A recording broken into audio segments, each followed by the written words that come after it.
this is Joey. Our HSP PSP are industrial leading courses. Our outstanding teaching quality has been recognized by Australia's most prestigious high schools for many years. 大家好，我是周毅，来自 International House。我们的精英中小学预备课程有15年的教学经验积累。我们专注于为学生进入澳大利亚精英中小学保驾护航。Is that right, Colin? Sure is. To be successful in Australian high school, students need a strong foundation in academic English.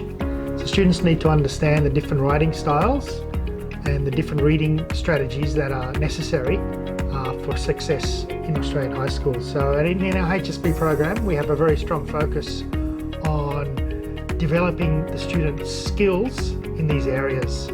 So each month we do a different text type, we do a different writing style, and we also do a different reading strategy, which will help these students when they go into an Australian high school.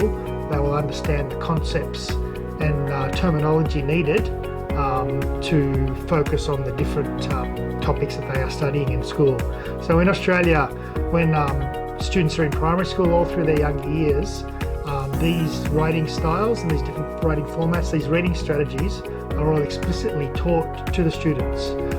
Whereas when they're in high school, it's assumed that they know most of these, so they don't get this focus on these different academic aspects of English. So that's what we focus on in our high school preparation program, to ensure that when the students do go to high school, they have the skills and the confidence to be successful in what they do.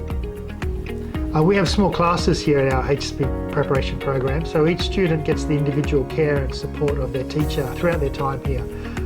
So the teacher gets to understand and know the student's strengths and weaknesses, and so there is a detailed focus on their areas that they need improvement on.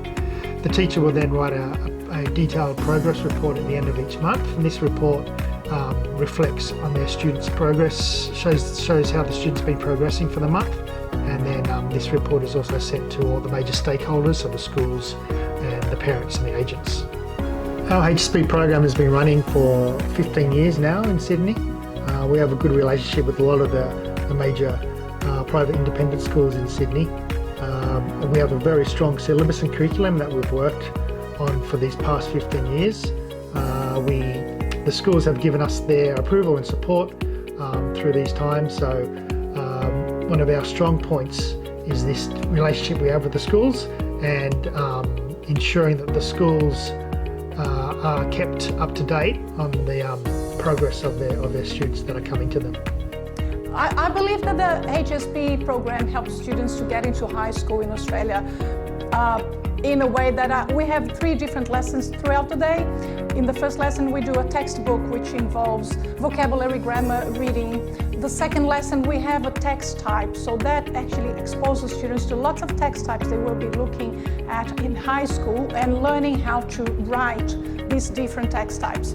The last part of our lesson is very important. It's called Australian Studies, and we do a variety of studies that actually prepare students, international students, when they get into high school, to catch up with everything that the other students have already studied in a primary school. So we do a variety of studies such as Aboriginal studies or European settlement, and students learn vocabulary and that are related to these topics. I learned English as a second language as well. So when I teach English, I sort of connect with the students knowing that there are difficulties in learning a second language. I learn from the base. When they are finding difficulties, I have that empathy towards the student, that I know what they are going through, and I know it's possible to reach the goal of speaking English fluently and understanding. So I can see that development of the students who arrive not knowing much English and being shy to ask questions, and at the end they go like, "Miss, I can already understand a movie without reading the subtitles like 80%." And that makes me very happy because that happened to me. So 大家好，我叫罗志沈，我是墨尔本跨文化学习中心的创始人，很高兴有这个机会向大家介绍。在我们建设这个公寓以前呢，市面上有不少的大学生公寓，也就是说适合于这些成年的孩子们，来这边留学住宿的这个选择。但是呢，我们发现呢，就是很少或者几乎没有这个适合于18岁以下的未成年的这些孩子们住宿的这个场所。我们选择在现在这个 Brighton 呢，一个海滨社区，离墨尔本 CBD 呢大概是不到10公里的这个车程。我们这里有非常便利的这个交通，公共交通、轨道交通，进入到这个城区内。同时呢，这个海滨社区呢，主流的这个人群当中呢，他们的这个工作背景呢，大部分呢都是一些职业人士有一些这个医生律师会计师也有一些这个成功的一些创业者这个一些明星或者是一些体育的球星所以我觉得我们所选择的这个社区呢，反倒是更能够体现澳洲本土的这个特色。墨尔本郊外的这些好的社区内呢，安全是非常重要的。